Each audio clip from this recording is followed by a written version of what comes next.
Dünyasında çox az bahar görüb. Onsuz aylar, illər çox qəmlidir. Bir payız səhəri gözlərin əbədi yumur. Qopub ömrün yarpağı cavan yaşır. Hərdən onunla görüşürük rüyada. Deyir bilirəm yüküm ağır oldu dünyada. Söz vermişdim qayıdacağam. Yağışlar, ağlar Məni bağışla ki, səni göz yaşlı qoydum bu vəfasız yollarda. Dərdimlə səni də qocatdım cavan yaşında. Allah rəhmət eləsin, Allah səbir versin. Belə danışdım, çox ətraflı oldu, çox uzaqlara getdim. Bəlkə də haşiyədən çıxdım, bağışlayın məni.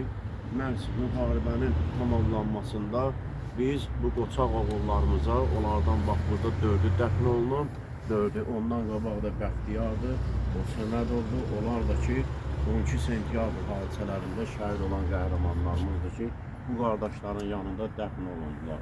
Görürsünüz ki, bir dəstə getdi irəli müəyyən qədər, o biri dəstə işi tamamlayıb gəlib qoşuldu onlara.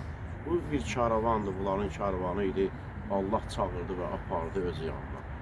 İnşallah bizlər də gərək səbirli olaq, onlara layiqli bir həyat yaşayaq.